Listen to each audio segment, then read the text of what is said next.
নমস্কার।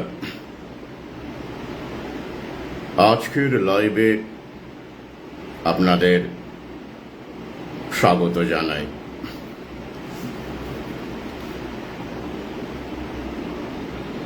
এয়ার ইন্ডিয়ার বোয়িং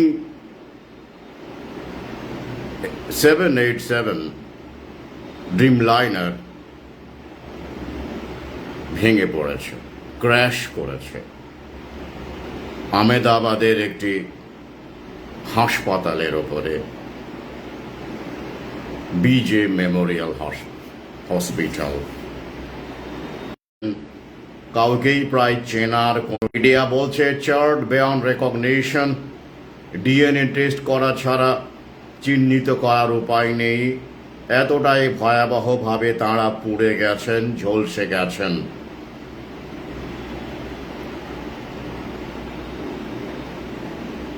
কেন এমন হলো? বোয়িং 787 এর ভবিষ্যৎ কি কনকর্ডের মতোই হবে? এয়ার ফ্রান্সের সেই ভয়াবহ দুর্ঘটনায় 109 জন যাত্রী, ক্রু সহ তারা কেউই বাঁচেননি। 2003 সালের কনকর্ড দুর্ঘটনা। বোয়িং কি সে পথেই যাবে? এই মডেলটি বিশেষ করে এ বিষয়েও গুরুত্বপূর্ণ আলোকপাত রাখব। প্রথমে সংক্ষেপে আমরা জেনে নিই কি ঘটেছিল। এই কি ঘটেছিল এটা বলার আগে আমার স্মৃতি মনে পড়ে যাচ্ছে। আসলে এই বিশেষ বোয়িংয়ের এই বিশেষ মডেলটির সঙ্গে এই অধমের জীবনের একটা অধ্যায়ের যোগাযোগ আছে, গুরুত্বপূর্ণ অধ্যায় বলা যেতে পারে, যোগাযোগ আছে। তাই একটু স্মৃতিও উস্কে দিল এই ভয়াবহ দুর্ঘটনা। তবে আমার স্মৃতি কিন্তু ভয়াবহ নয়। একই মডেলের ফ্লাইটে আমি চড়েছি। দীর্ঘ প্রায় 10-11 ঘন্টা থেকেছে এই ফ্লাইটে, এই মডেলেই। তখন কি আমি ভেবেছিলাম যে জানতাম যে এই মডেলের প্লেনটি, বোয়িংয়ের এই স্পেসিফাইড ফ্লাইটটি আগামীতে একটা ভয়ঙ্কর বিতর্কের কেন্দ্রবিন্দু হয়ে দাঁড়াবে? না, জানা ছিল না। 2017 সালের সেপ্টেম্বর মাসে যখন আমি এই ড্রিমলাইনার 787-8, এটা হচ্ছে 248 জন যাত্রী বহন করতে পারে, মানে ক্ষমতা, ক্যাপাসিটি, দিল্লি থেকে স্টকহোমের উদ্দেশ্যে উড়ে গিয়েছিলাম। তখনও কি ভেবেছিলাম এই 787 ড্রিমলাইনার এবং একই মডেলের প্লেন যেটা দিল্লি থেকে লন্ডন, ব্রিটেনের দিকে উড়ে যাচ্ছিল, সেটা আহমেদাবাদেই টেক অফের প্রায় পর মুহূর্তেই এইভাবে ভেঙে পড়বে, ক্র্যাশ করবে? না, তখনও ভাবেনি। একটা 38 মিনিট বা এরকম সময়ে মেডে অর্থাৎ বিপদ বার্তা পাঠানো হয় এটিসিকে, এয়ার ট্রাফিক কন্ট্রোলকে বিপদ বার্তা পাঠানো হয়, পাইলট পাঠান। এই অভাগায় বলুন, দুর্ভাগায় বলুন, এই প্লেনের পাইলট মেডে বার্তা পাঠান এটিসিকে, এয়ার ট্রাফিক কন্ট্রোলারকে। পর মুহূর্তে যোগাযোগ বিচ্ছিন্ন হয়ে যায়, আর যোগাযোগ করা যায়নি। তারপরের ঘটনা আপনারা জানেন, বহু চর্চায় আছে, এখন মিডিয়াতে এই নিয়েই চলেছে। বহু মানুষের আর্তনাদ, তাদের প্রিয়জন, যারা তাদের প্রিয়জনকে হারিয়েছেন, এবং বিভিন্ন জল্পনা কল্পনা চলেছে। এয়ার ইন্ডিয়া আপনারা জানেন এখন টাটার সম্পত্তি বেসরকারীকরণ আগেই হয়ে গেছে এবং সম্পূর্ণভাবে টাটা এর মালিকানা গ্রহণ করেছে 2022 সালেই। প্রসেস চলছিল, পার্ট বাই পার্ট, ধাপে ধাপে এই প্রক্রিয়া সম্পন্ন হয়েছে। সেই আলোচনায় আমি যাচ্ছি না, কিভাবে কোন ধাপে কি কি চুক্তি। এইটুকু বলছি যে আপনারা জানেন, দেখে নেবেন 2022-এর পর থেকে ওই সময় ওই সালে এয়ার ইন্ডিয়ার পুরো দায়িত্ব টাটার হাতেই আছে। কিন্তু ব্র্যান্ডটা যেহেতু একটা পরিচিত ব্র্যান্ড এয়ার ইন্ডিয়া, এই ব্র্যান্ডের নামটা বদলানো হয়নি। তো তারপরে কি হলো, আমরা দেখলাম একটি হসপিটাল কমপ্লেক্সে প্লেনটি ভেঙে পড়ল। 242 জন যাত্রী ছিলেন, মানে সব মিলিয়ে 230 জন যাত্রী, 12 জন ক্রু মেম্বার। কেউই বাঁচেননি, একজন অলৌকিকভাবে একজন বেঁচে গেছেন, যে রমেশ, এবং অলৌকিকভাবে তিনি হেঁটে ডেব্রিজ থেকে, ধ্বংসাবশেষের মধ্য থেকে তাকে হেঁটে বেরোতে দেখা যায় এবং তারপর তিনি অ্যাম্বুলেন্সে ওঠেন, মানে তাকে তোলা হয়। তিনি ঘুরে বেড়াচ্ছিলেন বিভ্রান্ত, বিহ্বল, কি হলো, একটা চরম শক স্বাভাবিক। তিনি এখন ট্রমা কেয়ার ইউনিটে আছেন, দেখভাল করছেন। এটা অলৌকিক। Is the only survivor, the loan survivor. কিভাবে ব্যাখ্যা করবেন মহাকালের লীলাকে? ব্যাখ্যা করা যাবে? যাবে না। কোনো যুক্তি, কোনো বিজ্ঞান এই ব্যাখ্যাকে সামনে আনতে পারবে না। একটা এক্স ফ্যাক্টর কাজ করে সব সময়, যাকে আমরা চিনি না, জানি না, আমাদের আয়ত্তের বাইরে। মানব জাতির ধ্বংস হওয়া পর্যন্ত এই এক্স ফ্যাক্টরটা আমরা শুধু খুঁজেই বেড়াবো, কিন্তু আমাদের নাগালের মধ্যে কখনো আসবে না। This is called X factor. যাই হোক, তিনি ভালো থাকুন। যারা চলে গেছেন তাদের আত্মার শান্তি কামনা করা ছাড়া আমাদের কাছে আর কিছু করারও নেই।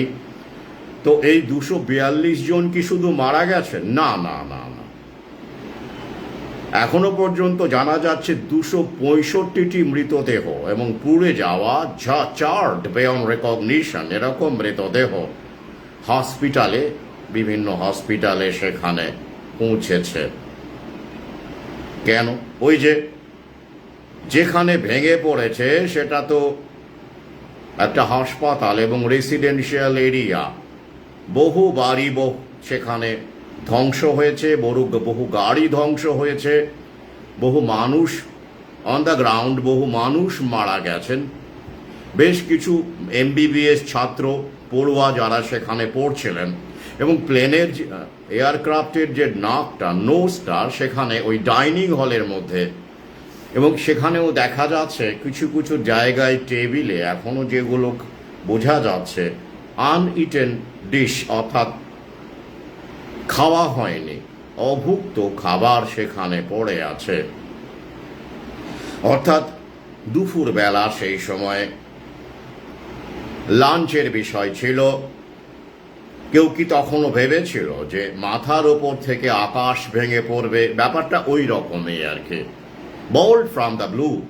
কেউ কল্পনাই করতে পারেননি যে এইরকম তাদের জীবনে ঘটতে চলেছে।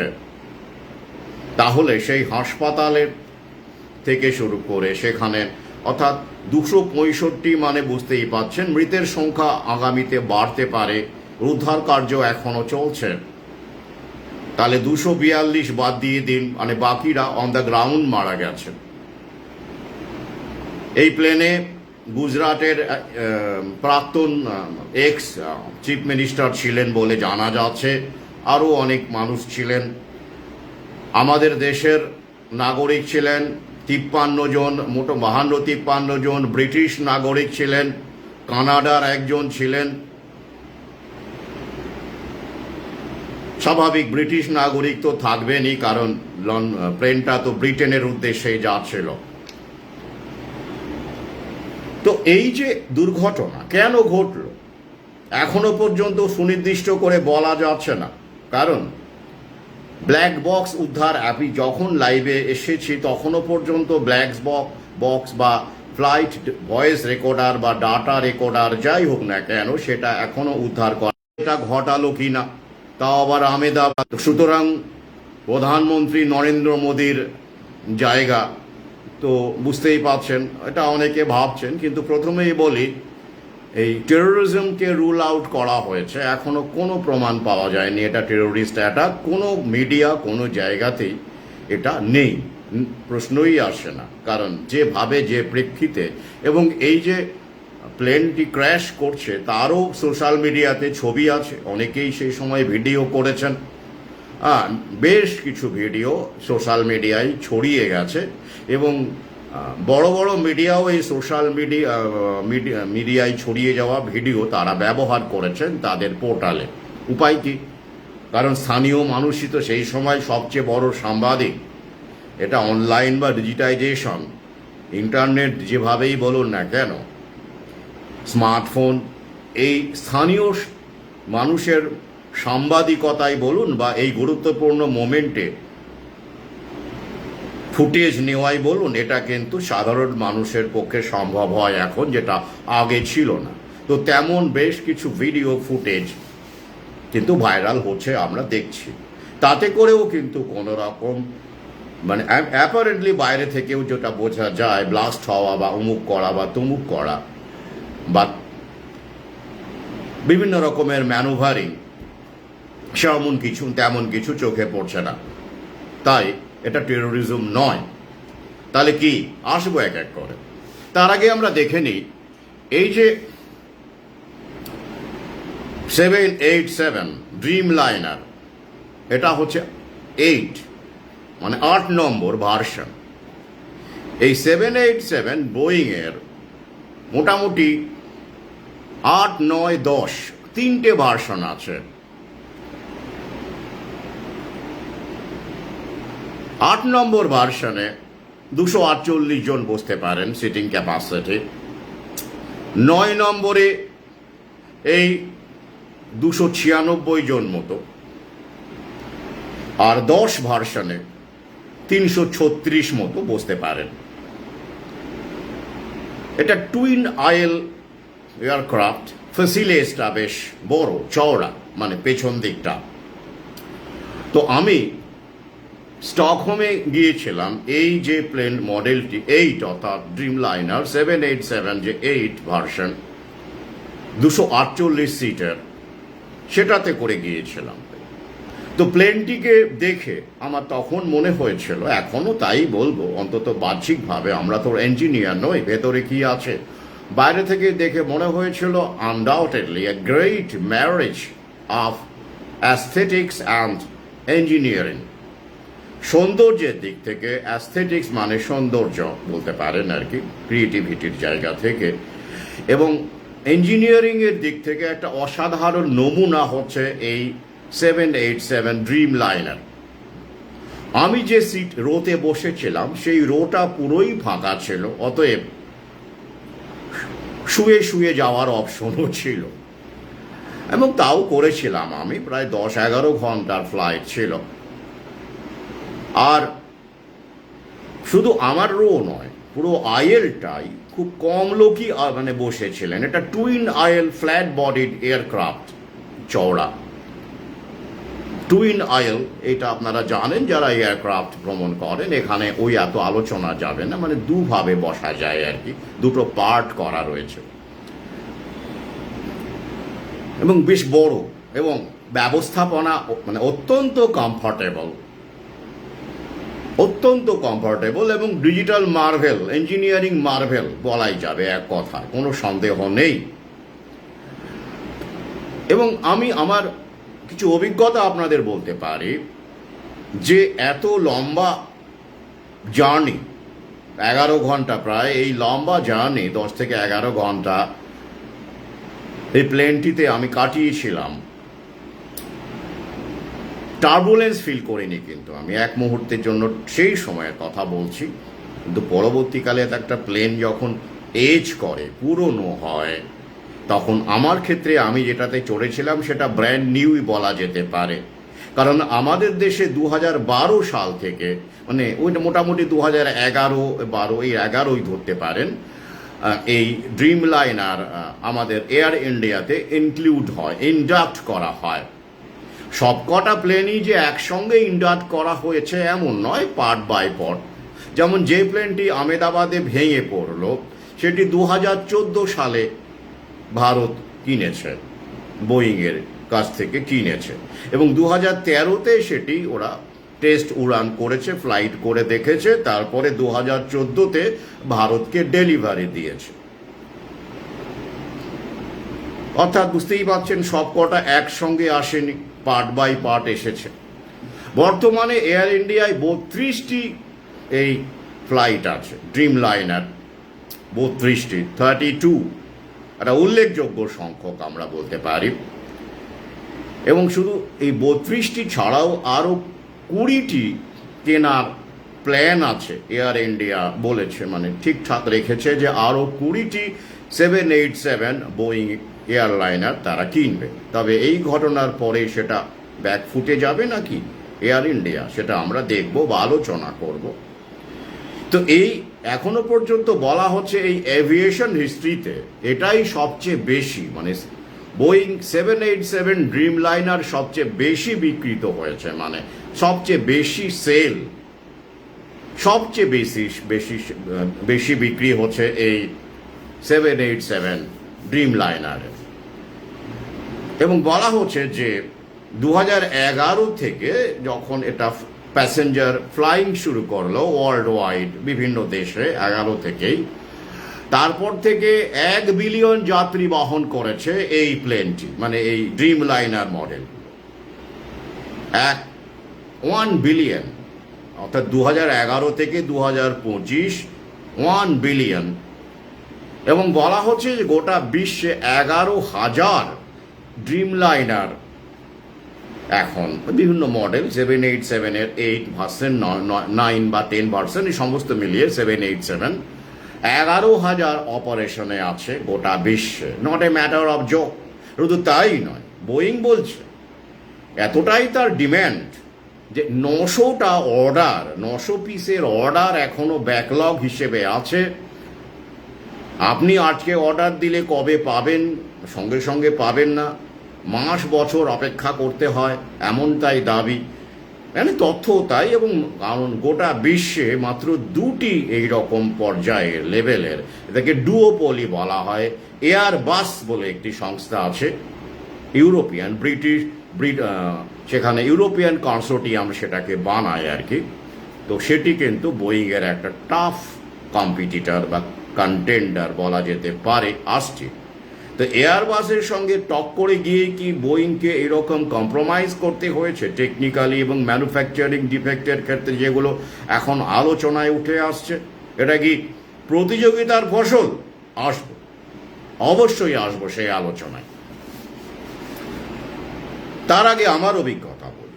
আমি যখন, অর্থাৎ যে প্লেনটিতে উড়েছিলাম সেটি ব্র্যান্ড নিউ, দেখেই বোঝা যায়, এবং বুঝতেই পারছেন 2017, অর্থাৎ মাত্র কয়েক বছর, এবং তখনও প্লেনগুলো ঢুকছিল, আস্তে আস্তে করে আসছিল। তো অর্থাৎ নতুন প্লেন বলা যেতে পারে, ব্র্যান্ড নিউ। তো আমি সেখানে স্বাভাবিকভাবেই এত লম্বা ফ্লাইট, আর বাইরের দৃশ্য, আকাশের দৃশ্য বড় অতুলনীয় লাগে, সেটা আপনারা জানেন, মেঘের খেলা, মেঘের কারুকাজ। তো সেগুলো আমি ভিডিও করছিলাম, স্টিল ফটোগ্রাফ করছিলাম। তখন যেহেতু তখন আমার কাছে খুব একটা ভালো মোবাইল আদৌ যে ছিল তেমন নয়, কারণ তখন স্মার্টফোন ভালো এসেছিল, কিন্তু এখন যতটা ক্যামেরা ডেভেলপ করছে তখন তো ততটা ছিল না। তবুও একটা রিজনেবলি মানে পারফর্মিং স্মার্টফোন তখন আমার কাছে ছিল। তো ছবি মন্দ হতো না, ভালোই হতো বলা যেতে পারে। তো সেই ছবি ফটোগ্রাফি করছিলাম। তো সেই সময় আমি কিন্তু, এয়ার হোস্টেসরা বলছিলেন সিট বেল্ট বাঁধতে যখন টেক অফ করে, কিন্তু আমি কিন্তু মানে ওই লোক দেখানোর জন্য একটু করে সঙ্গে সঙ্গে কিন্তু প্রায় আমি খুলে ফেলেছিলাম। কারণ ওই টেক অফের সময় যখন প্লেনটা উপরে ওঠে একটু একটু করে, তখন যেমন করে আস্তে আস্তে গ্রাউন্ড লেভেলটা আস্তে আস্তে ছোট হতে থাকে, সেই ভিডিওটা বড় বড় রোম্যান্টিক, বড় ইন্টারেস্টিং, আমি সেটা নিতে চেয়েছিলাম। আর সিট বেল্ট বাঁধা থাকলে তো এইভাবে আপনি ঘুরতে পারছেন না, আপনাকে সব এইভাবে স্ট্রেট হয়ে বসে থাকতে হচ্ছে, কিন্তু জানলাটা তো আমার এইদিকে, তো আমাকে এইভাবে তো ঘুরে ফটোগ্রাফিটা করতে হবে। তো লাকিলি আমাকে কেউ বারণ করেননি, আর তখন মানে বলেও নি, এবং আমার কিন্তু কোনো সমস্যা হয়নি। অর্থাৎ টেক অফ এবং ল্যান্ডিংয়ের সময় তো আমি সিট বেল্ট বাঁধেইনি, মানে কেউ বলেও নি, আমার সবাই ধরে নিয়েছে যে সবাই বাঁধে যখন, আর তো তখন বুঝতেই পারছেন 2017, তো তো সেই জায়গা থেকে আর প্যাসেঞ্জারও কম ছিল, আমি আগেই বলেছি, তো ঢিলেঢালা ভাব তো ছিলই একটা অ্যাডমিনিস্ট্রেশনে। তার ফলে আমি টেক অফের সময়ও কোনো সিট বেল্ট বাঁধিনি, কারণ সেই দৃশ্যটাও বড় মনোরম। তাহলে আমার কিন্তু কোনো সমস্যা হয়নি প্লেনটি। তাহলে আমি এটা কেন বললাম, আমার অভিজ্ঞতা বললাম যে টেক অফ এবং ল্যান্ডিংয়ের সময় আমি সিট বেল্ট বাঁধিনি, একেবারেই বাঁধিনি। টেক অফের সময় যেহেতু ওরা বললো, তো কিছু মানে ওই কয়েক মিনিট খানেক হয়তো বেঁধে রেখেছিলাম ম্যাক্সিমাম, তাও নয়, কয়েক হয়তো 20-25 সেকেন্ড। তারপরে যেই এয়ার হোস্টেস চলে গেলেন আমি সিট বেল্ট খুলে ফেলেছিলাম। তাহলে অপারেশন এতটাই স্মুথ ছিল যে আমার কিন্তু কোনো সমস্যা হয়নি। এমনও নয় যে আমি খুব রেগুলার ফ্লায়ার, লং হল জার্নি করি, নট লাইক দ্যাট। তাহলে পাইলটদের ধন্যবাদ দিতে হয়, এবং প্লেনের যে সেই সময়কার যে পারফরমেন্স, তাকেও ধন্যবাদ দিতে হয়। কিন্তু তারপর কি হলো,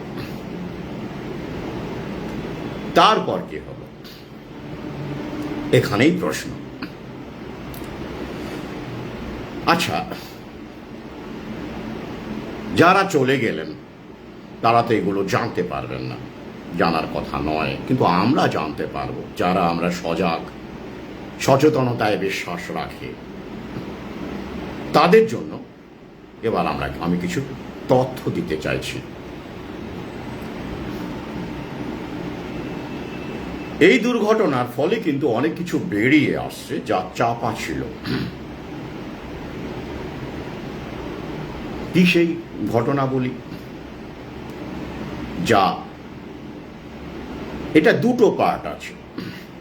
একটা পার্ট বোয়িং এর ম্যানুফ্যাকচারিং ডিফেক্ট, যে বিষয়ে এখন অনেকেই আলোকপাত করছেন, অনেক চাপা জিনিস বেরিয়ে আসছে। আরেকটা পার্ট এয়ার ইন্ডিয়াকে বোয়িং কি কি কমিউনিকেশন করেছিল, সাবধান করেছিল কোন কোন ক্ষেত্রে, এবং এয়ার ইন্ডিয়াও কোনো কোনো ক্ষেত্রে তার কিছুক্ষণের জন্য হলেও, কয়েকদিনের জন্য হলেও তারা এই ফ্লিটকে, মানে বোয়িং 787 ড্রিম লাইনারকে গ্রাউন্ড করেছিল মেনটেন্যান্সের জন্য, বা অপারেশনাল বিভিন্ন রকমের যে গ্লিচ হচ্ছিল সেগুলোকে সমাধান করবার জন্য। প্রথমেই আসছি এই গোটা বিশ্বজুড়ে দুটি ডুওপলি বলা হয়, কমার্শিয়াল এয়ারলাইনার বলুন, প্যাসেঞ্জার এয়ারলাইনার বলুন, এই ক্ষেত্রে এয়ারবাস, এটা ইউরোপিয়ান কনসোর্টিয়াম বানায়। আপনারা জানেন এই মডেলগুলো খুব জনপ্রিয়, A320, A330, এরকম সিরিজ আছে। A320 অনেকগুলো স্পেসিফিকেশন আছে, বহু। আর প্রতিপক্ষকে বোয়িং, অবশ্যই বোয়িং, আমেরিকান বোয়িং।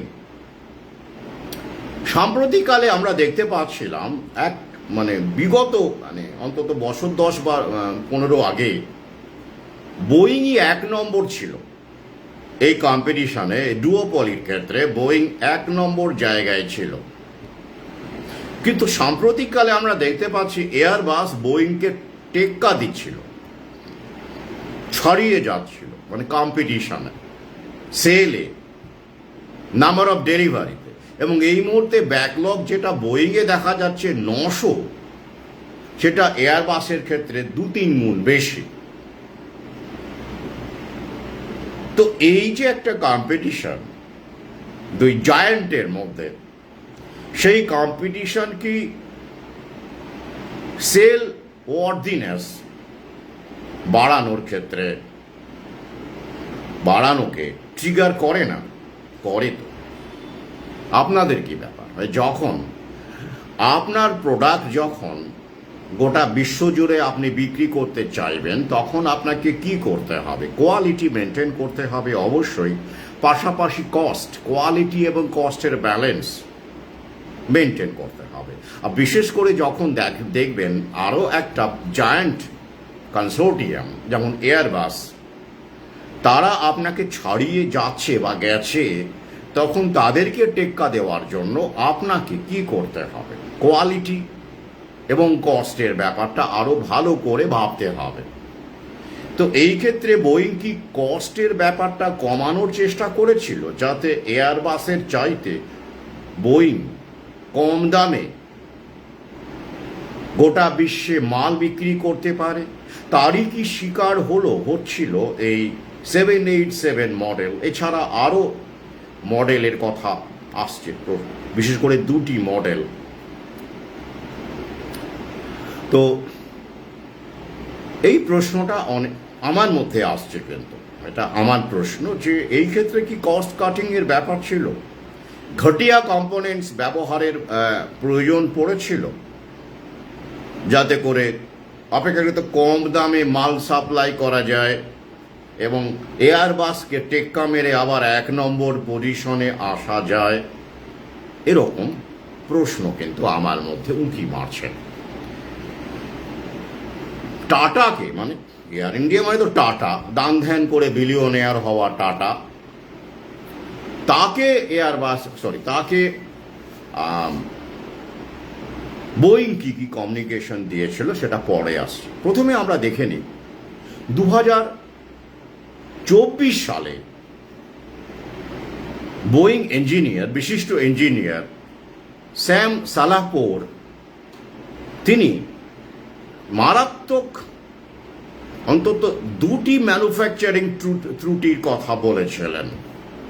সবচেয়ে বড় অভিযোগ ছিল তার যে ফ্যাসিলেজ, যেটা প্লেনের পেছন দিকে থাকে, যেটা ফ্যাসিলেজ অংশটি আর কি, তো সেটি অনেকগুলো পার্টস দিয়ে জোড়া লাগানো হয়। এটা একটা নয়, কিন্তু অনেকগুলো থাকে সেখানে কম্পোনেন্টস। সেই কম্পোনেন্টসকে জোড়া লাগানোর পরে ঠিকঠাক ফিলিং করা হয়নি। আর ফিলিং করা যখন হয় না, তাহলে একটা ম্যানুফ্যাকচারিং ডিফেক্ট থেকে যায় এবং এই এয়ারক্রাফটের আয়ুকে কমিয়ে দিতে পারে, অর্থাৎ লাইফ স্প্যানকে কমিয়ে দিতে পারে।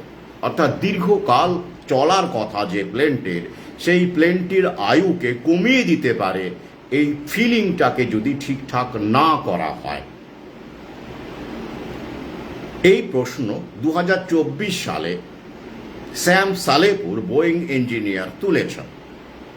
কিন্তু এটাই কি প্রথম? না, এটা প্রথম নয়। কিন্তু আসুন আলাপ করিয়ে দিই বোয়িং ম্যানেজার জন বেনেটের সাথে। দুঃখিত, আলাপ করানো যাবে না, কারণ তিনি ইতিমধ্যেই চলে গেছেন। রহস্যময় মৃত্যু তার। 2025 মার্চ মাসে তার মৃতদেহ পাওয়া যায় একটি পার্কিং লটে। হ্যাঁ, আসুন জন বেনেট সম্পর্কে আমরা একটু জেনে নিই। এই বোয়িং ম্যানেজার 32 বছর বোয়িংয়ের সঙ্গে ছিলেন, কাজ করেছিলেন 2010 সাল থেকে, মানে অভিজ্ঞতা তার। আর 2010 সাল থেকে তিনি টোটাল অভিজ্ঞতা 32 বছর। আর 2010 সাল থেকে তিনি নিযুক্ত ছিলেন কোথায় জানেন? শুনলে চমকে উঠবেন। সাউথ ক্যারোলিনার এটি কারখানায় বলবো, যেখানে বোয়িং 787 ড্রিমলাইনার তৈরি হয়। এই মডেলগুলো তৈরি হয় 8, 9, 10। হ্যাঁ, সেইখানে তিনি 2010 সাল থেকে কর্মরত ছিলেন জন বেনেট ম্যানেজার। তিনি বলা হচ্ছে তার সম্পর্কে জানা যাচ্ছে তিনি নৈতিকভাবে যাত্রী সুরক্ষার উপরে সবচেয়ে বেশি মনোযোগ দেওয়াতে বিশ্বাস করতেন। কোম্পানির প্রফিট নয়, যাত্রী সুরক্ষা, public safety and security measures ঠিকঠাক অ্যাপ্লাই হচ্ছে কি না, তার অধীনে তার প্ল্যান্টে যে প্রোডাকশন হচ্ছে বোয়িং 787 ড্রিমলাইনার, তো তার এই সিকিউরিটি সেফটি ফিচার্সগুলো ঠিকঠাক অ্যাপ্লাই করা হচ্ছে কিনা তিনি সেটা খুঁটিয়ে দেখতেন। সেই সময় এই কর্মরত থাকাকালীন তার বেশ কিছু ত্রুটি নজরে আসে এবং তিনি কর্তৃপক্ষের দৃষ্টি আকর্ষণ করেন, কিন্তু কর্তৃপক্ষ তাকে গুরুত্ব দেন না, ইগনোর করেন। দূর মশাই, আপনি তো ম্যানেজার মাত্র। বোয়িংয়ের মতো একটা এত বড় সংস্থা, মার্ভেল ইঞ্জিনিয়ারিং মার্ভেল, তার আবার ত্রুটি। যাই হোক, তার কি কি অভিযোগ ছিল আসুন শুনে নেওয়া যাক। তার অভিযোগ ছিল, একটা বড় অভিযোগ ছিল যে কর্মচারীদেরকে এমনটাই চাপ দেওয়া হতো, এমনটাই প্রেশারাইজ করা হতো ডেডলাইনের জন্য, যে তারা খুব স্ট্রেস থাকতো। শুধু তাই নয়, ঘটিয়া, যাকে বলে হিন্দিতে ঘটিয়া বলে, মানে বিলো কোয়ালিটি পার্টস ব্যবহার করা হচ্ছিল এই এয়ারলাইনে, ম্যানুফ্যাকচারিংয়ে। আমি লিঙ্ক দিয়ে দেবো, দেখে নেবেন, বিবিসিরই খবর। বিলো কোয়ালিটি পার্টস ব্যবহার করা হচ্ছিল সেখানে। তিনি সেটা নজরে আনেন কর্তৃপক্ষের। আর কি, তিনি বলেন বেশ কিছু বাতিল হওয়া কম্পোনেন্ট, এই ড্রিমলাইনারই কম্পোনেন্ট, যেটা দেখবেন মাল আসে, তো পার্টসগুলো তো আসে, সেগুলো তো জোড়া হয়, কমপ্লিট প্লেন তো কেউ ডেলিভারি হয় না, বানানো হয়, অ্যাসেম্বল করা হয়, আপনারা জানেন। তো বেশ কিছু পার্টস বাতিল হয়েছিল, রিজেক্টেড হয়েছিল, তো সেগুলো ট্রেস করা যাচ্ছে না। তিনি খুব চিন্তিত হন, সেগুলো কোথায়? বাতিল হওয়া মাল তো ডিসপোজ করার কথা বা রিসাইকেল করার কথা, তো সেগুলো কোথায় গেল? তিনি আশঙ্কা প্রকাশ করেন এবং স্বাভাবিকভাবেই তার মনে হয় যে এই যেগুলোকে ট্রেস করা যাচ্ছে না, যে পার্টসগুলো, সেগুলো স্বাভাবিকভাবেই কোনো না কোনো প্লেনে ব্যবহার করা হয়ে থাকতে পারে। ভাবতে পারেন কি বিপজ্জনক। রিজেক্টেড স্পেয়ার পার্টসগুলোকে কেন লোকেট করা যাচ্ছে না? তিনি এই মূলত এই আরেকটা অভিযোগ ছিল অক্সিজেন নিয়ে, অক্সিজেন ব্যবস্থা নিয়ে। তিনি যেটা বললেন, নজরে এনেছিলেন যে যা অক্সিজেন ব্যবস্থা দেখা যাচ্ছে, অন্তত 4টি অক্সিজেন মাস্কের ক্ষেত্রে প্রবলেম হবে। জানেন তো নিশ্চয়ই, এমার্জেন্সির ক্ষেত্রে মাস্ক ব্যবহার করতে হয়, সেটা ব্যবস্থা থাকে এয়ারলাইনে। অন্তত 4টি মাস্কের ক্ষেত্রে 1 ঘন্টাও যাবে না অক্সিজেন। এটা খুব তিনি নজরে আনেন, বলাই বাহুল্য। তারপরে এবং কি হলো সেটা কর্তৃপক্ষকে তিনি জানান, কর্তৃপক্ষকে জানান এবং কর্তৃপক্ষ গুরুত্ব দেয়নি। তখন তিনি FAA এর কাজ শরণাপন্ন হন। ফেডারেশন অফ এভিয়েশন অ্যাডমিনিস্ট্রেশন, আমেরিকার সংস্থা, তারা এটা রেগুলেট করেন, রেগুলেটরি বডি, অর্থাৎ প্লেন যেগুলো ওড়াউড়ি করছে, বানানো হচ্ছে, বা মানে বিশেষ করে বানানো, ম্যানুফ্যাকচারিং সেক্টর, সেফটি, সিকিউরিটি, অভিযোগ ইত্যাদি তারা দেখেন, রেগুলেটিং বডি। তো তারা একটা তদন্ত কমিটি বসায়, বসিয়ে তারা বলে হ্যাঁ, সবগুলো না হলেও অনেকগুলোই ঠিক জন বেনেট যা বলেছেন। তার মধ্যে অক্সিজেনের ব্যাপারটাও ভুল নয়, সেটা কোম্পানিও স্বীকার করে, বলে ওরা রেকটিফাই করে নিয়েছে, আমরা রেকটিফাই করে নিচ্ছি, বাবা ঠিক আছে। আর কি, ওই যে ঘটিয়া পার্টস যেগুলো বাতিল কম্পোনেন্টস 53টি, না সংখ্যায় বেনেট বনেট 53টি, সেগুলো কিন্তু পরে আর পাওয়াই যায়নি, ট্রেসলেস।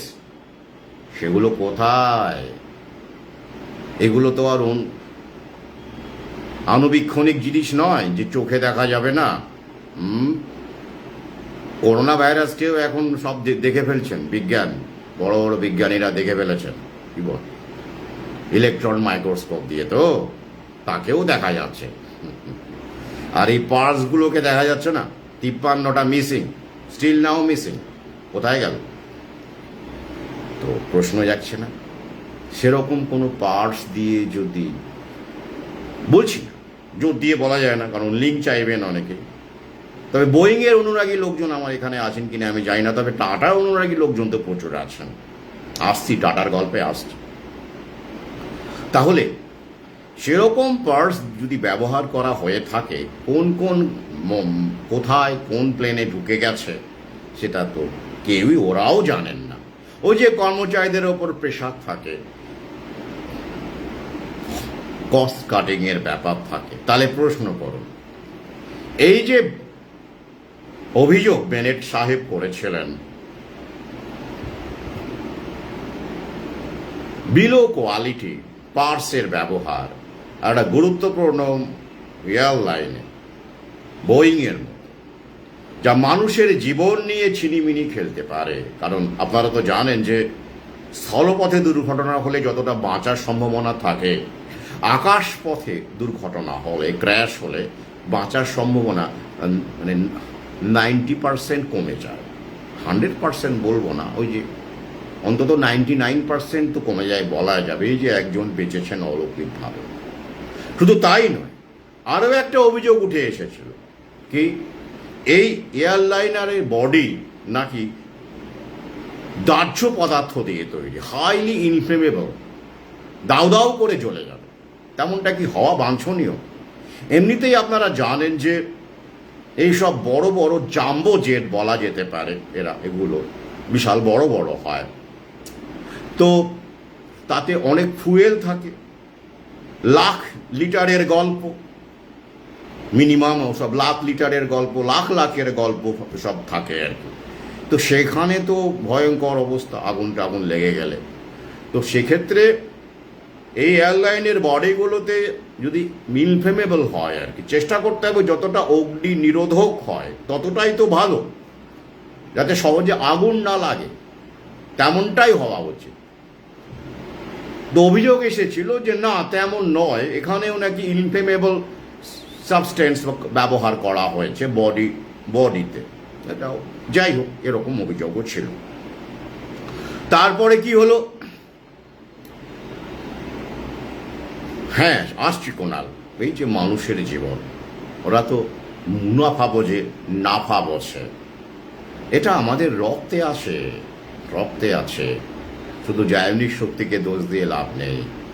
আমরা যে যার ক্ষেত্রে, ছোট ব্যবসায়ী বলুন, বড় ব্যবসায়ী বলুন, হ্যাঁ, যারা একদম টপ লেভেলে আছে তাদের মারণ ক্ষমতা বেশি, তাদের শোষণ ক্ষমতা বেশি, তাদের ধ্বংসের ক্ষমতা বেশি বলে আমাদের এমন দৃশ্য দেখতে হয়।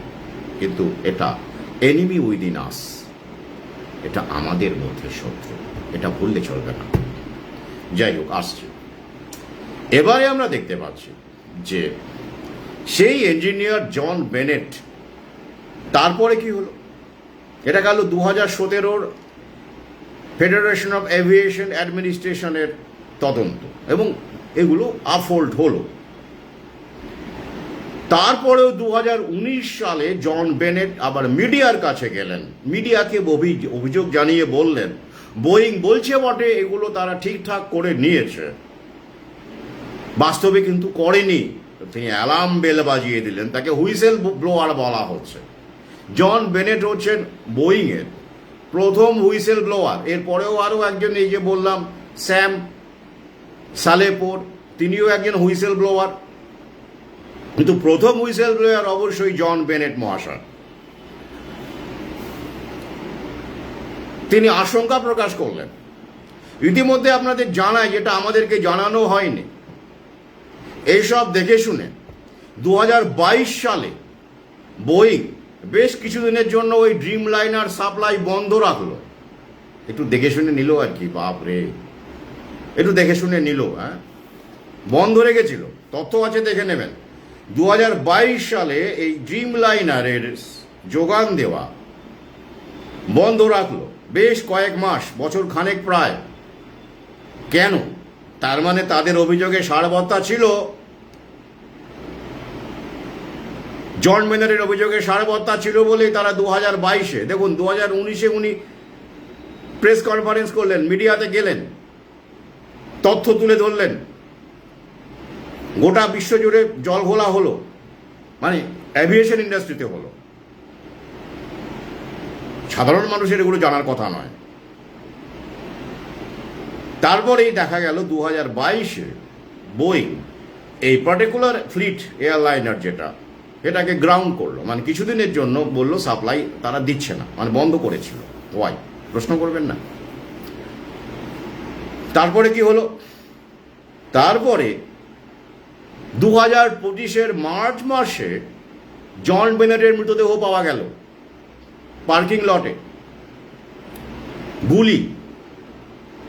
এনকোয়ারি হলো, পুলিশ জানালো সুইসাইড করেছেন, আত্মহত্যা, নিজের এতে রিভলভার ঠেকিয়ে আত্মহত্যা করেছেন। কি? কিন্তু পরিবার অভিযোগ করছে না, এটা বোয়িংয়ের, এখানে বোয়িং তাকে বিভিন্নভাবে চাপ দিয়ে আসছিল, থ্রেট করে আসছিল। কেন? ওই যে এইসব তথ্য বাইরে প্রকাশ করছেন।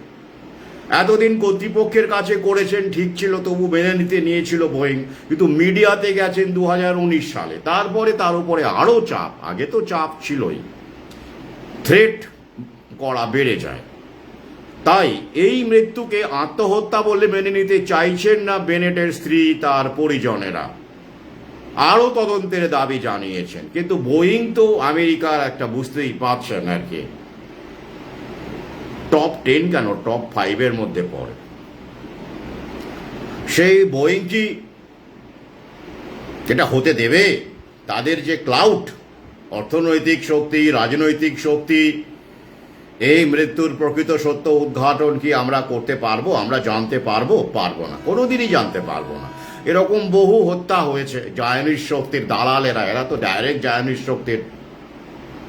জায়নিস্ট শক্তির ইনভেস্টমেন্ট, এরা মুখ, যার দৃশ্যমান মুখ। তো আসবে না সামনে। জন এফ কেনেডির মতো ব্যক্তিত্ব, যার মৃত্যুর রহস্যের কিনারা এখনো পর্যন্ত হলো না এখনো পর্যন্ত। এই নিয়ে দ্বিতীয় খণ্ড, অমৃত সুবোধ দ্বিতীয় খণ্ডে লিখেছি, আপনারা পড়েছেন জন এফ কেনেডির মৃত্যু রহস্য। তো হলো না। আর ইনি তো জন বেনেট, সাধারণ ম্যানেজার মাত্র, কর্মচারী, তার মৃত্যু রহস্য কিনারা হয়ে যাবে? হবে না। তো আমার অধমের যেটা মনে হচ্ছে, এ তো কোনো লিঙ্ক চাইবেন না, এটার সঙ্গে যোগ আছে, তাকে সরিয়ে দেওয়া হলো, কারণ তিনি এটাকে ফার্দার আরো, এটা নিয়ে আরো শোরগোল করার ইচ্ছে তার ছিল, এবং সেটা পরিষ্কার তিনি বলেও ছিলেন। কারণ এত মানুষের বিপর্যয় ঘটতে পারে যে কোনো সময়, এটা ঘটলো, আমরা দেখলাম। তো তার মতো একজন বিবেকবান মানুষ, কনসেনসিয়াস ইন্ডিভিজুয়াল, তিনি সেটা স্বাভাবিকভাবেই তো প্রতিরোধ করার চেষ্টা করবেন, তিনি করেছেন, এবং তার বিনিময়ে তাকে জীবন দিতে হলো। The first whistle blower. Boeing বলছে, বোয়িং এর তথ্য বলছে, আমরাও দেখতে পাচ্ছি, হ্যাঁ, এইরকম ক্র্যাশ এই প্রথম। এবং ভারতের ক্ষেত্রেও একটা সিঙ্গেল ক্র্যাশ যদি হিসেবে বলা যায়, সিঙ্গেল এয়ার ক্র্যাশ, তাহলে এটা সবচেয়ে বেশি বড় আর কি, ধ্বংসের মাত্রার দিক থেকে।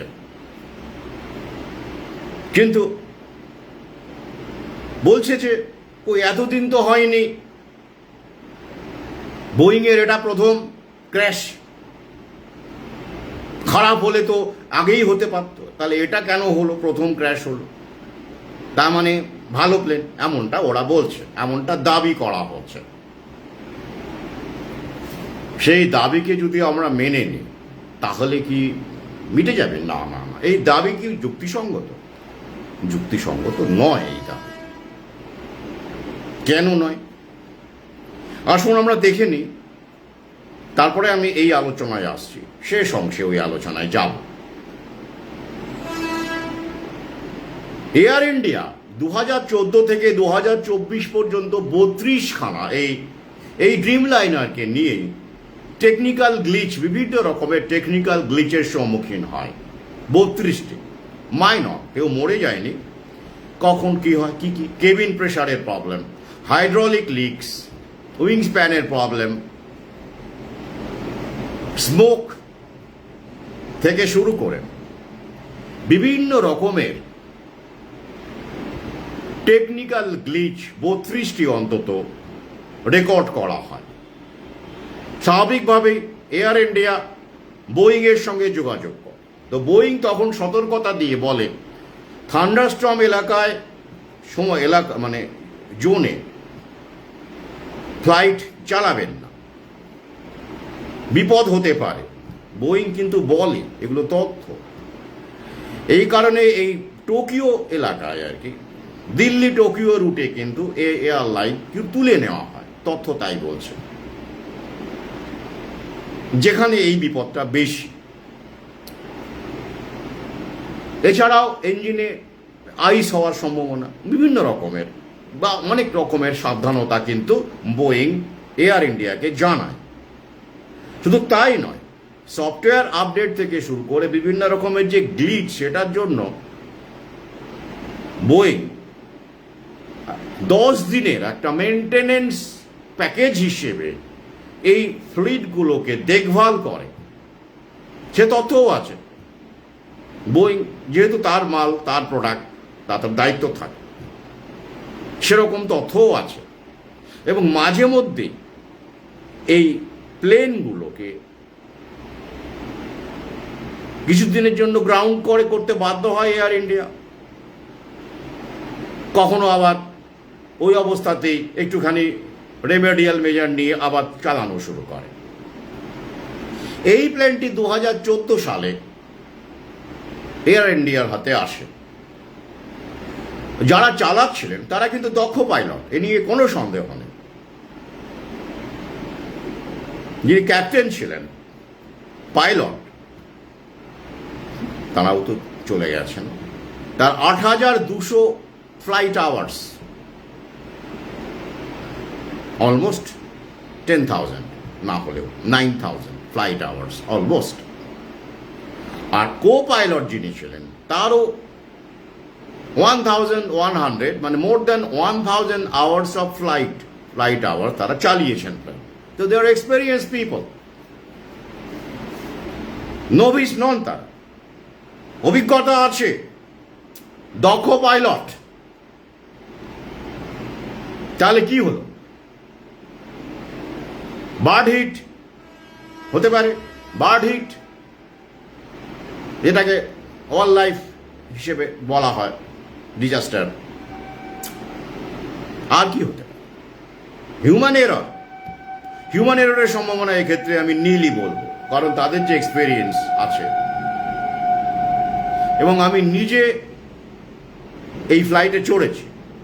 যাদেরকে রাখা হয়, যেসব পাইলটদের রাখা হয়, তারা যথেষ্ট কুশলী এবং দক্ষ। এয়ার ইন্ডিয়ায় যোগ দিয়েই আপনি প্রথমেই আপনাকে 787 চালাতে দেবে এমন নয়।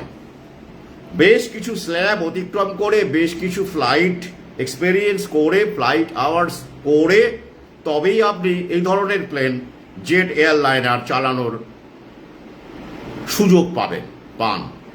This is a hierarchy system. এখানে এর নভিসের কোনো জায়গা নেই।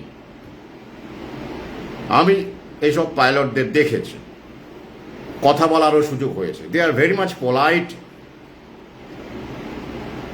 দে know how to deal the passengers, how to deal turbulence, how to deal air traffic, everything. They are well equipped. তাহলে হিউম্যান এররের সম্ভাবনা আমি এখানে নীলই বলবো। তাহলে থাকছে কি? বার্ড হিট সম্ভাবনা আমি এখনো পর্যন্ত পাইনি। তাহলে কি থাকছে? টেকনিক্যাল গ্লিচ, একদম এইটাই সামনে আসছে। তাহলে কিন্তু বোয়িং দাবি করছে যে না, আমাদের 11,000 চলছে, গোটা বিশ্বে এখন 1 বিলিয়ন আমরা যাত্রী বহন করেছি। এটা একটা বিচ্ছিন্ন ঘটনা মাত্র। তবেই অবশ্যই তাই হবে, প্রমাণ শেষ পর্যন্ত তাই হবে। এটা যদি ইউরোপিয়ানরা মারা যেত না, তাহলে দেখতেন গিনিপিগ ভারতীয় তো, আরো দু একবার না হলে এই মডেল মনে হয় না উঠবে। কেন আসছে? এবার প্রশ্ন করুন, বোয়িং এর একটা প্লেন, এই ধরনের প্লেন, জেট এয়ারলাইনার, তার কত আয়ু? প্রোডাকশন হলে তো একসময় ধ্বংস হবেই রে বাবা। এক্সপায়ারি ডেট তো আছে, সারা জীবন তো চলে না, সব কিছুরই এক্সপায়ারি ডেট আছে। কত বছর বলা হয়? মোটামুটি 25 থেকে 30 বছর, 25 to 30 ইয়ার্স স্ট্যান্ডার্ড। বোয়িং বলছে প্রপার মেনটেনেন্স করলে 40 থেকে 50 বছরও নাকি চলে। বাপ রে, মানে অর্ধ শতাব্দী ধরে প্লেন চালাবে। ভাবছেন কাকে বলে মার্কেটিং? বিপজ্জনক। এ যুগে যখন আপনি একটা স্মার্টফোন 3 বছর 4 বছরের বেশি চালাতে পারেন না, এমনই টেকনোলজি আপডেট নেবে না, অ্যাপস আপডেট হবে না, বিভিন্ন অ্যাপস ফেল করবে, এফিসিয়েন্সি কমে যাবে, ব্যাটারি চলে যাবে। হ্যাঁ, এই বোয়িংয়ের ব্যাটারি ইস্যু নিয়েও প্রবলেম আছে। এই কারণেও এখানেও লিথিয়াম ব্যাটারির গল্প আছে। এই কারণেও বেশ কিছুদিনের জন্য এই প্লেনকে, এই মডেলকে গ্রাউন্ড করেছিল বোয়িং। হ্যাঁ, সে তথ্যও আছে, বিবিসির খবরে আসে। তো যাই হোক, এগুলো বহু কিছু আছে এটা। তাহলে আপনি যে প্রোডাক্টগুলো কিনছেন সেগুলোর আয়ু কতদিন দেখতেই পারেন, বুঝতেই তো পারছেন। কিন্তু একটা প্লেন নাকি 40-50 বছর যাবে, ভাবুন। কেন? ওই যে অনেক দাম দিয়ে কিনতে হয়, বহু দাম। আর এয়ারবাসের সঙ্গে কম্পিটিশন, এয়ারবাস বোয়িংকে ছাড়িয়ে গেছে। এইভাবে মার্কেটিং গিমিক হিসেবে যদি বলে যে না 25-30টা স্ট্যান্ডার্ড আর 40-50টা উইথ প্রপার মেনটেনেন্স, তাহলে স্বাভাবিকভাবে একটা মার্কেটে অ্যাকসেপ্টেবিলিটি বাড়ে, বিভিন্ন দেশগুলো তারা কেনে। এগুলো তো আপনি আমি কিনবো না। প্রাইভেট যারা জেট ব্যবহার করেন তারাও এসব জেনারেলি কেনেন না। এসব দিয়ে তারা কি করবেন এত বড়? সেগুলো আলাদা করে বানানো হয় প্রাইভেট জেট, সেগুলো তো আরও কমফোর্টেবল হয়, আরও লাক্সারিয়াস হয়, অনেক ব্যাপার ট্যাপার থাকে, সেটা আলাদা। কিন্তু এই প্লেনগুলো কারা কেনে?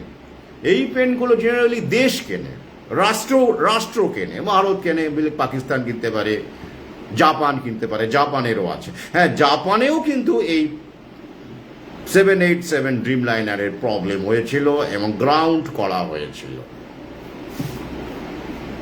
শুধু তাই নয়, খোদ আমেরিকা ইউনাইটেড এয়ারলাইন্সে এই প্লেন ব্যবহার করে, আরও এয়ারলাইন্স করে, তারাও কিন্তু এই প্লেন মাঝে মধ্যেই গ্রাউন্ড করেছে। তথ্য তাই বলছে। এবারে আসুন, আমি যে প্লেনটিতে চড়েছিলাম সেই সময়, তখন প্লেনটি নতুন ছিল, বড় জোর 2 বছর বা 1 বছর বা 3 বছরের পুরনো, নতুন। সেই হিসেবে দেখতে গেলে একটা এয়ারক্রাফটের বয়স হিসেবে ওটাকে নতুন বলা যায়, নিউ বলা যায়। It was a smooth operation and a smooth experience. কিন্তু যেটা জন বেনেট বলেছেন, যেটা সাম সালেহপুর বলেছেন, যে লাইফ স্প্যানে এই ধরনের ত্রুটি, যেটা ফল্টি কম্পোনেন্টস ব্যবহার করলে, বিলো পার কম্পোনেন্টস ব্যবহার করলে, এবং ফসিলেজের যে সালেহপুর যেটা বলেছেন, ফসিলেজের যে ফিলিং জোড়া লাগানোর পরে যে প্রপার ফিলিং, যেগুলো ঠিকঠাক না হলে লাইফ স্প্যান তো কমবেই। তখন বিভিন্ন রকমের প্রবলেম দেখা দেওয়া শুরু করবে। তাই দেখুন, খেয়াল করে 2011-তে আমাদের দেশে প্রথম এবং গোটা বিশ্বেই অপারেশন শুরু করে বলা যেতে পারে মোটামুটিভাবে ওই সময়। 2009 সালে মোটামুটি ওরা ফ্লাইট টেস্ট করে, রেডি করে, আস্তে আস্তে 11 থেকে গোটা বিশ্বে সাপ্লাই শুরু করে। তা সেই সময় কিন্তু কোনো সমস্যা ইনিশিয়ালি ছিল না। যত সমস্যা দেখা যাচ্ছে মোটামুটিভাবে বিগত 10 বছরে সেটা আস্তে আস্তে বেড়েছে। অর্থাৎ ইনিশিয়াল 3-4 বছর বা 5 বছর কিন্তু এই ফ্লিটের সমস্যা দেখা যায়নি। সমস্যা হচ্ছে যত দিন যাচ্ছে তত, অর্থাৎ যেটা জন বেনেট বলেছেন, স্যাম সাহেব বলেছেন, লাইফ স্প্যানের ওপরে এফেক্ট করবে। অর্থাৎ সেটাই মনে হয় আমরা দেখতে পাচ্ছি। ওরা যেটা দাবি করছে 40-50 বছর মেনটেনেন্স দিয়ে, বাস্তবে সেটা নয়। 25-30 বছর স্ট্যান্ডার্ড যে আয়ু, সেটাও এই ড্রিম লাইনার ঠিকঠাক কাটাতে পারবে না বলে আমার বিশ্বাস। পারবে না। কারণ আপনি আমাদের দেশে যদি 2011-12 ধরুন আমাদের সার্ভিসে এসেছে, বা অল ওভার ওয়ার্ল্ড 11 যদি ধরেন, 11 থেকে 25 কত বছর হচ্ছে? 14 বছর। 14 বছর। তার মধ্যেই বিগত দশকে বা 5-6 বছর থেকেই আমরা এই টেকনিক্যাল গ্লিচের ব্যাপারগুলো আমরা দেখতে পাচ্ছি, যেটা এরা দুজন বিশেষ করে হুইসেল ব্লোয়ার সাবধান করে দিয়েছিলেন। অর্থাৎ মাত্র 14 বছরের মধ্যে আমরা পেলাম, এবং একটি ভয়ঙ্কর দুর্ঘটনা পেলাম, উপহার পেলাম, বোয়িংয়ের উপহার, এয়ার ইন্ডিয়া, টাটার উপহার পেলাম। টাটা কি জানতেন না এসব? এয়ার ইন্ডিয়া কি জানতো না? সব জানতো। মুনাফাবাজি, মানুষের প্রাণ ওদের কাছে কিছুই নেই, অমূল্যহীন। এখন যতই কুমিরের কান্না কাঁদুক, let them weep crocodiles tears, let them shed crocodiles tears. দান ধ্যান করে বিলিয়নিয়ার হওয়া টাটা, ভ্যাকসিন গোঁজা টাটা, ক্ষোভ আসবেই মানুষের, এটা স্বাভাবিক। তাহলে এবার যদি প্রশ্ন করি, এই সব কারণে যারা এরা বলে গিয়েছেন, জন বেনেট, সালেপুর, যে লাইফ স্প্যানে এফেক্ট করছে, এই ফ্লিট অবিলম্বে গ্রাউন্ড করা উচিত অল ওভার দ্য ওয়ার্ল্ড। আমি বলছি, আমি যতটা পুরোটা আপনাদের বলতে পারলাম না, এইসব যে রিসার্চ আর্টিকেলগুলো আমি পড়েছি, তো টেকনিক্যাল অনেক বিষয় আছে, সেগুলো লেম্যানের পক্ষে বোঝার সম্ভব নয়, দরকারও নেই। মূল বিষয়গুলো আপনাদের সামনে তুলে ধরছি। আমি দাবি করছি একজন ভারতীয় নাগরিক হিসেবে প্রপার সিকিউরিটি চেক ছাড়া এবং নিরপেক্ষ ইঞ্জিনিয়ারিং সংস্থা চাই। বোয়িং নিজে নিজে দেখবে না, নিজের মাল নিজে ইন্সপেকশন করবে না, নিজের মাল নিজে ইন্সপেকশন করে ওকে করে দেবে না। ইন্ডিপেন্ডেন্ট যারা বোয়িং এর ধার ধারে না, ইম্পার্শিয়াল অ্যাসেসমেন্ট দেবে, সিকিউরিটি অ্যাসেসমেন্ট দেবে, অ্যানালাইসিস দেবে, ফিডব্যাক দেবে, এমন সংস্থাকে দিয়ে প্রতিটি 787 এর, সে 9 ভার্সন হোক, 8 ভার্সন হোক, 10 ভার্সন হোক, তার ইন্সপেকশন হওয়া জরুরি। এবং এই ইন্ডিপেন্ডেন্ট এজেন্সি যতক্ষণ না পর্যন্ত ওকে করছে, ততক্ষণ পর্যন্ত এই প্লেন যেন অপারেট না করে, শুধু ভারতে নয়, অল ওভার দ্য ওয়ার্ল্ড। এটা আমার আবেদন।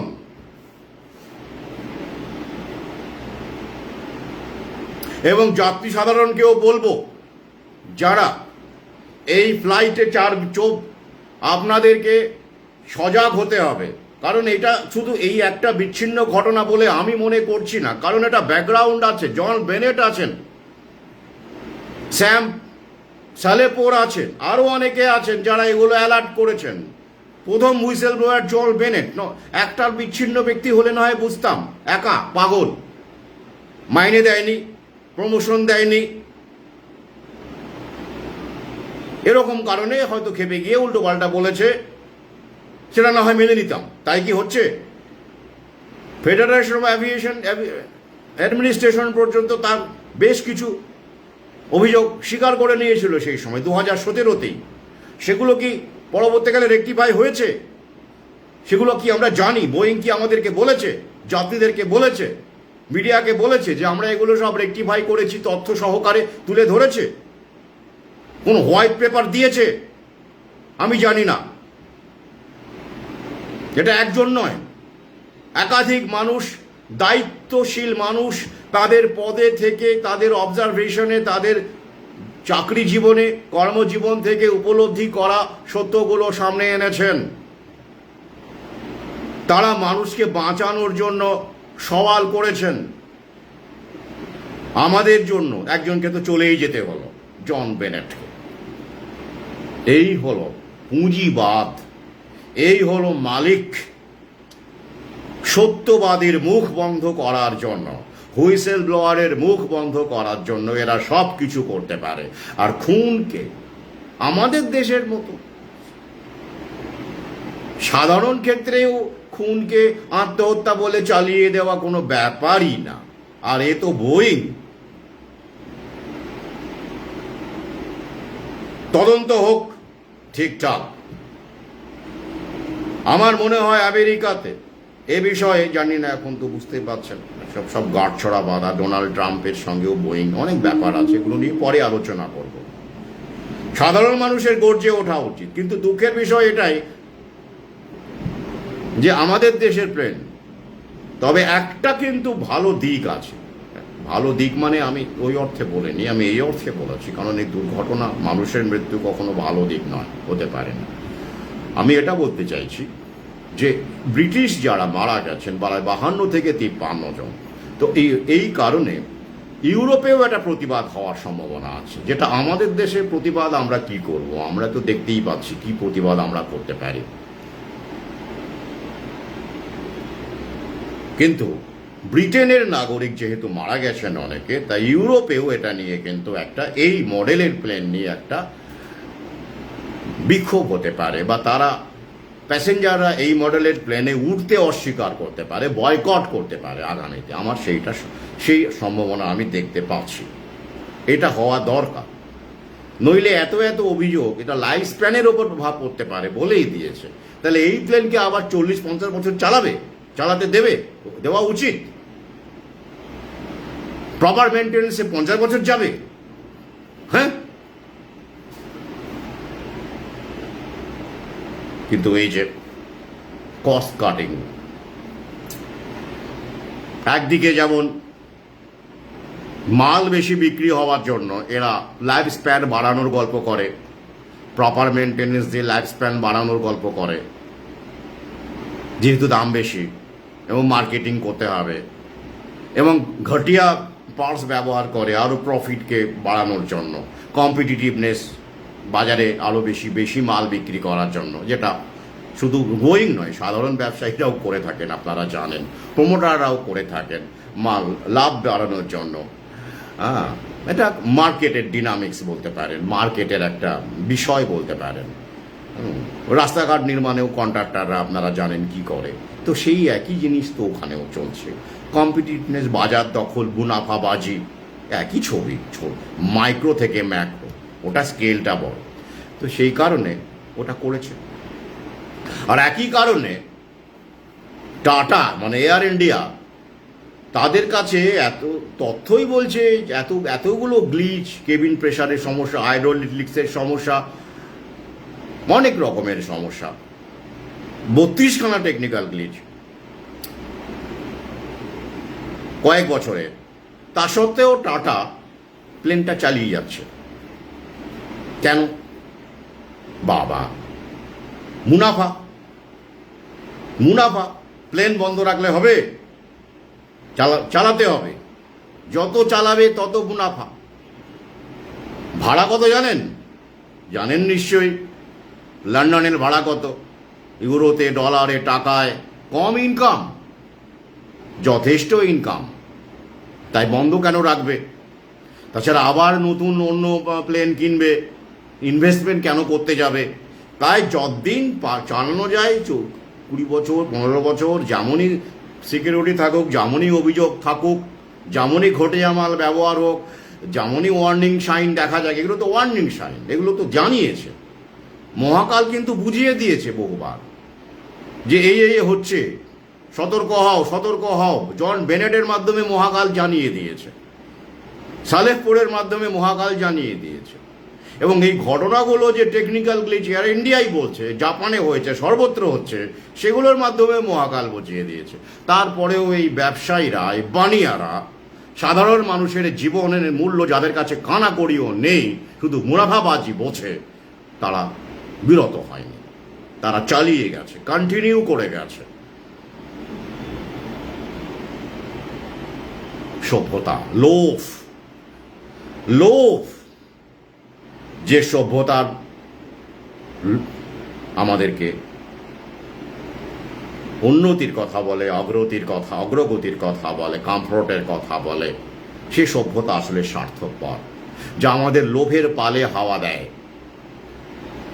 শুরুটা হয়েছিল লাভ দিয়ে, লাভ স্বাভাবিক, খুব একটা খারাপ শব্দ নয় লাভ, লাভ না থাকলে তো চলে না, প্রফিট তো একটু করতেই হবে, কিন্তু সেইটা হয়ে গেছে এখন লোভ। লাভটা অ্যাকসেপ্টেবল, লোভটা অ্যাকসেপ্টেবল নয়। একটা আকার একটা ওকার, কিন্তু আকাশ পাতাল ফারাক। তার ফল এই যেটা আমরা দেখতে পাচ্ছি।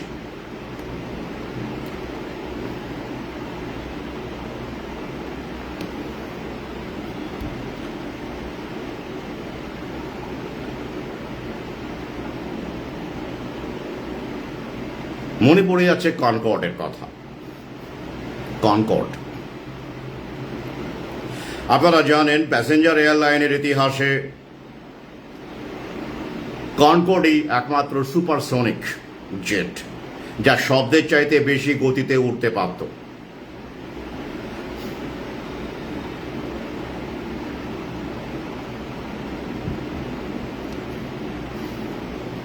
উনিশশো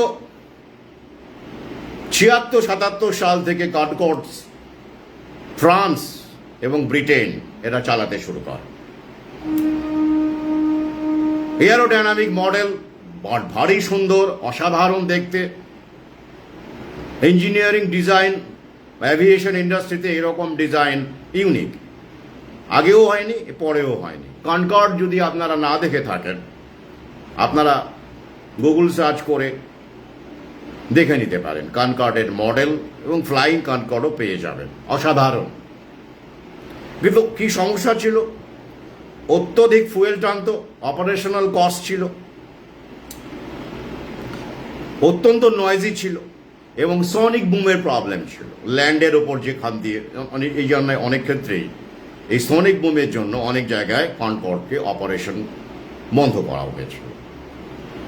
কিন্তু ওই যে একটা ক্রেজ ছিল সুপারসনিক, আপনি শব্দের চাইতে বেশি গতিতে যাবেন। এই এয়ারক্রাফট নিয়েও অনেকের কিন্তু ওয়ার্নিং দিয়েছিলেন।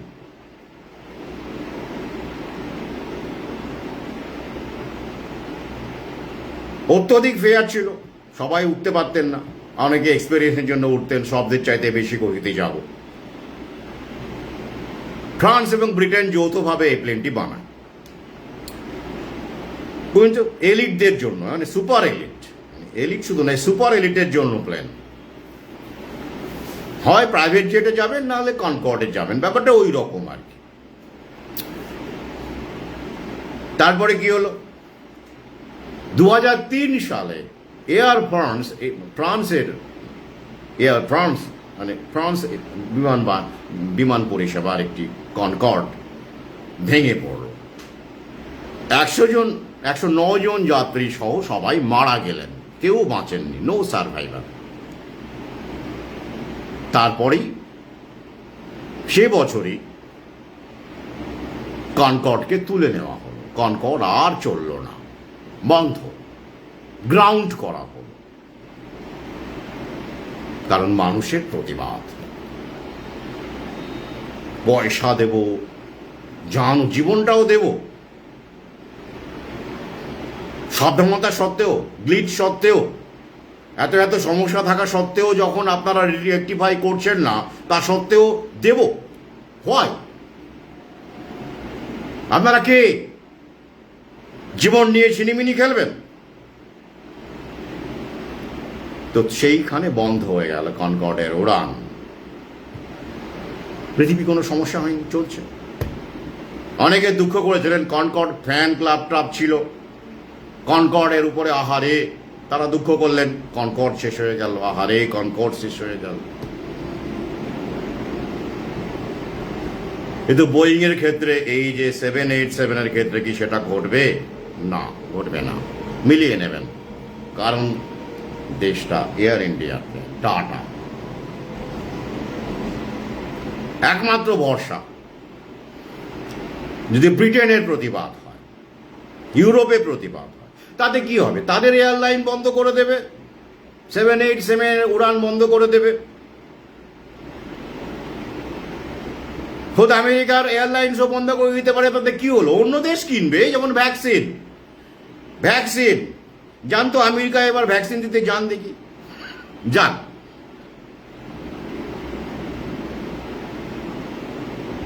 কিন্তু তাতে কি আমাদের দেশে চলবে? এই যে আমাদের দেশে প্যান্ডেমিকটিতে ভারত সই করেছে, আমরা তো গিনিপিগের দেশ, তৃতীয় বিশ্ব। তাই প্রথম বিশ্বে যেগুলো বাতিল হয়, মানুষ চেতনা সম্পন্ন মানুষ প্রতিবাদ করে আটকে দেয়, যেটা আমেরিকায় ঘটেছে। যে কারণে এখন health secretary Robert Kennedy junior, তিনি এই ভ্যাকসিনের ওপরে, মডার্না ফাইজারের ওপরে অনেক রকম বিধিনিষেধ আরোপ করেছেন। 10,000 কর্মচারী হেলথ ডিপার্টমেন্ট থেকে ছাঁটাই করেছেন। প্যান্ডেমিকের গল্প আর শুনতে চাইছেন না। সেটা হয়েছে কারণ জনগণের প্রতিবাদ করেছিল, পাশাপাশি জায়নিস্ট শক্তিও পিছু হটতে বাধ্য হয়েছিল। অন্তত সেই ক্ষেত্রে ব্যাপক রকম জনজাগরণ হলে ভগবানের সিংহাসনও জ্বলে দুলে ওঠে, আর তো জায়নিস্ট শক্তি। কিন্তু আমাদের দেশে বন্ধ হয়নি। ডেঙ্গু ভ্যাকসিন আসছে, আবার করোনার ভ্যাকসিনের গল্প শুরু হয়েছে, সেকেন্ড জেনারেশন ভ্যাকসিন। তাই এইরকম ঘটনা যদি পরে ইনভেস্টিগেশন হবে, FAA বলেছে, জানেন নিশ্চয়ই ইতিমধ্যে, ভারতেও তারা আসবে, ডেবরি স্পট তারা দেখবে, এটা প্রসেস আর কি। বোয়িং আসবে, তদন্ত কিভাবে হবে? বোয়িং আসবে, বোয়িংয়ের কর্মকর্তারা আসবে, তাদের ইঞ্জিনিয়াররা আসবে, ভারতের এয়ার ইন্ডিয়ার লোকজন থাকবে, আমলারা থাকবেন। পাশাপাশি FAA, যেহেতু বোয়িং মার্কিনী সংস্থা, ফেডারেশন অফ অ্যাভিয়েশন অ্যাডমিনিস্ট্রেশন, তারাও থাকবেন। সবাই মিলে এরকম একটা তদন্ত হওয়ার পরে যেটা ফল বেরিয়ে আসবে, তারপরই ওরা জানাবে অ্যাকচুয়ালি কি ঘটেছিল, হোয়াট রিয়েলি হ্যাপেন্ড দেয়ার, কি ঘটেছে। আমাদের অপেক্ষা করতে হবে। কিন্তু কি রিপোর্ট আপনি আশা করছেন?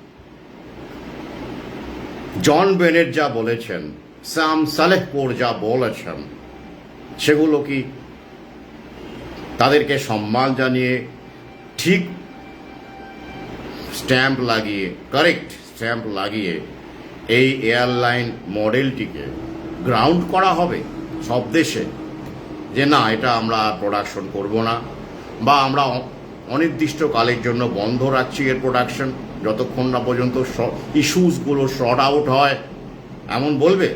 আমি মনে করি না। ওরা একটা বিচ্ছিন্ন ঘটনা বা পাইলট এরর বলেই চালাবে। প্রার্থনা করুন যেন ব্ল্যাক বক্সটা পাওয়া যায়, আর না হলে তো ওরা যা ইচ্ছে তাই বলে চালাবে।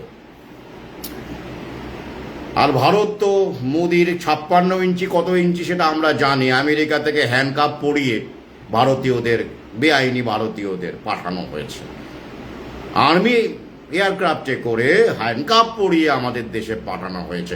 হর হর মোদি, ঘর ঘর মোদি, হ্যাঁ, পাঠানো হয়েছে। তো সে বোয়িং যদি বলে, বাবা চুপ মেরে যাও, ভয়েস রেকর্ডারে, ফ্লাইট ডাটা রেকর্ডার বলো, ব্ল্যাক বক্স বলো, যা আছে সেটা আমরা জানি, তোমাদের জানা চলবে না, আমরা যা বলছি সেটাই ব্ল্যাক বক্স। আমরা যা বলছি সেটাই হোয়াইট বক্স, আমরা যেটা বলছি সেটাই স্যাফরন বক্স, মানে গেরুয়া বাক্স। সব আমরা তখন কি করবে? টাটা কি করবে? টাটাকেও তো ওদের ওপর করে কমবে খেতে হয়। ভৌ মুজে দিয়েছে টাটা, কোভিশিল্ড গুঁজে দিয়েছে। কোভিশিল্ড কার মাল? বিল গেটসের মাল। বিল গেটস কোথাকার? আমেরিকার। বিল গেটস কটা টাটাকে কিনতে পারে জানেন তো? টাটাকে বিল গেটস কিনে নিতে পারে, একটা টাটা নয়, কয়েক ডজন টাটাকে কিনে নিতে পারে বিল গেটস, শুধু টাকা দিয়ে, অর্থ দিয়ে নয়। Cloud, not only financial cloud, I am not talking about financial cloud, I am talking about the political cloud, I am talking about the geopolitical mileage, geopolitics। তো সেই বিল গেটসের ভ্যাকসিন টাটা গুঁজে দিয়েছে কর্মচারীদের। তো সেখানে বোয়িং এর বেলায় টাটা কি করবে? হ্যাঁ, টাটা একখানা দান ধ্যান করে বিলিয়নিয়ার হওয়া লোক তো আমাদের দেশে। কি করবে? তো বোয়িং এর বিরুদ্ধে লাগবে? নিশ্চয়ই না, মেনে নেবে। অর্থাৎ প্রথম বিশ্বে এই এয়ারলাইনের, মানে এয়ারলাইন বলবো না, মডেলটির কথা বলবো, 787 ড্রিম লাইনার, তার ভবিষ্যৎ আশঙ্কায় পড়তেই পারে। জনগণ, সাধারণ মানুষ, ফ্লায়ার্সরা যদি বলে আমরা উঠবো না, যদি ওরা বলে যে আমাদের এই প্লেনটা বদলে দিন, আমরা উঠবো না, তো দেখা তো যায় যখন আপনি উঠছেন, বোর্ড করছেন, আপনার তো উল্লেখ থাকে, আপনি জানতে পারছেন যে আপনি কী ধরনের প্লেনে ট্রাভেল করছেন। তো তারা যদি সেখানে বলে, প্রথমেই শর্ত দেয় যে আমরা এই প্লেনে উঠবো না, তখন কি করবে? সেখানে চেতনা আছে মানুষের, বাধ্য হয়ে তারা কিন্তু এটা স্টেপ নিতে পারে। কিন্তু আমাদের দেশ তৃতীয় বিশ্ব, যারা এসব কিনেছে, 11,000 ঘুরে বেড়াচ্ছে গোটা বিশ্বে, আমাদের দেশেই 32টা আছে, তাই না? তাহলে তৃতীয় বিশ্ব কি করবে? সেখানে চলবে, বলা হবে না না এটা একটা বিচ্ছিন্ন ঘটনা মাত্র, টেকনিক্যাল গ্লিচ কোনো কিছু আমরা পাইনি, পাইলটের এরর হতে পারে বা এরকম কিছু বলে চালিয়ে দেবে। আবার যদি বলে যে টেরোরিস্ট কোনো কিছু অ্যাঙ্গেল ওরা বের করতে পারে, তাকে উড়িয়ে দেওয়া যায় না, এখনো পর্যন্ত পাওয়া যাচ্ছে না। পেতে কতক্ষণ? ওরা সব পারে, নিজেদের প্রফিট, মৌরসি পাট্টা বজায় রাখার জন্য ওরা সব পারে।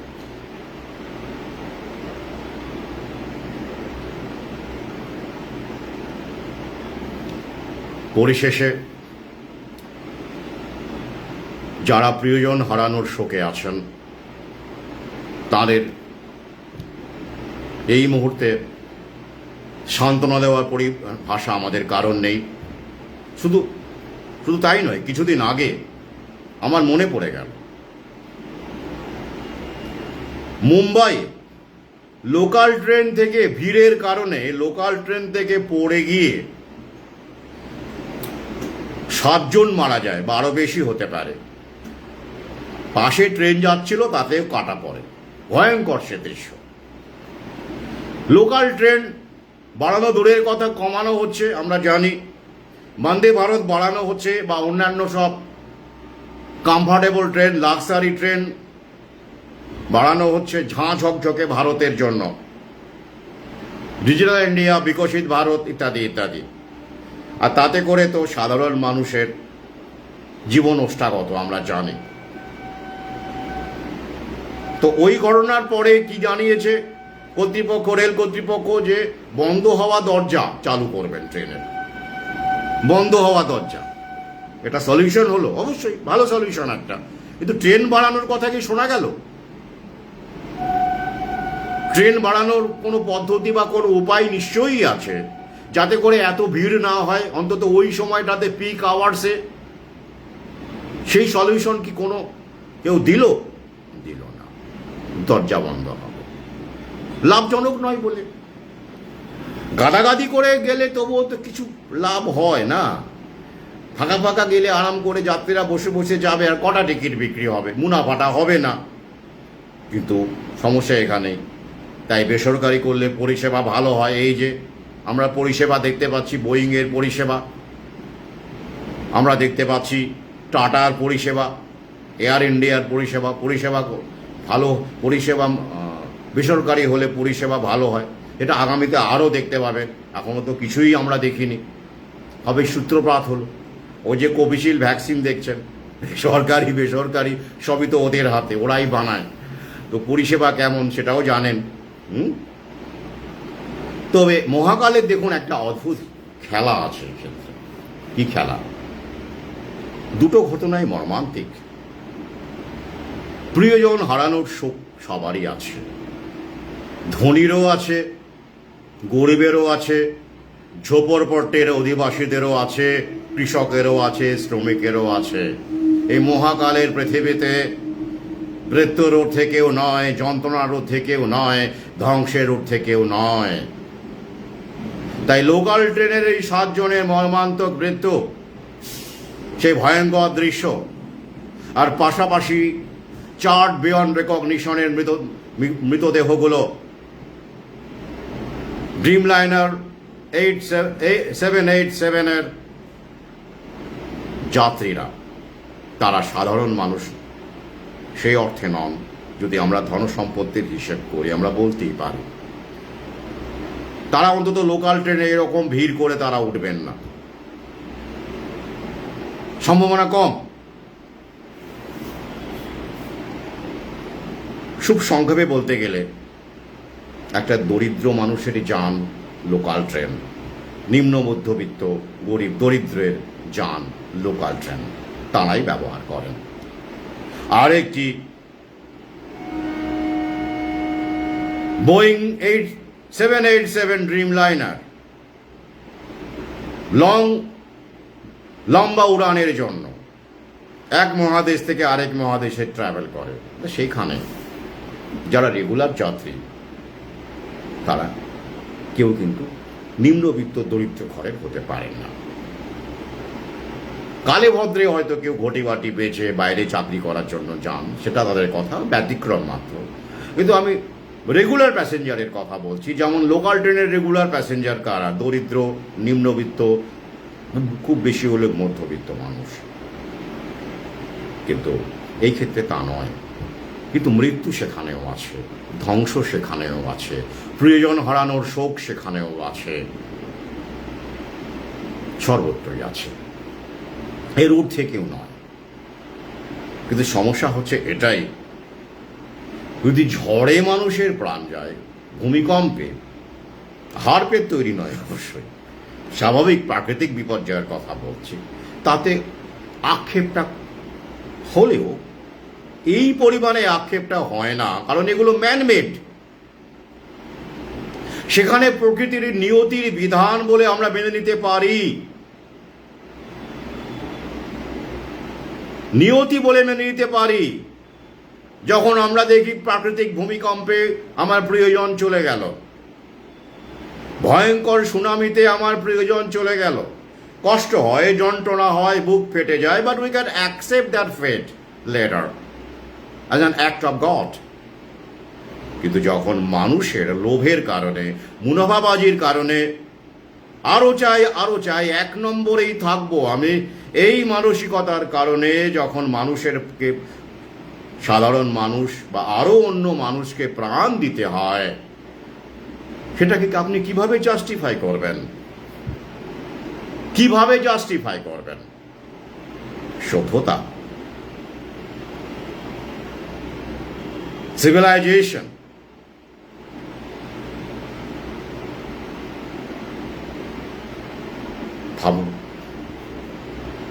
ভাবা প্র্যাকটিস করুন।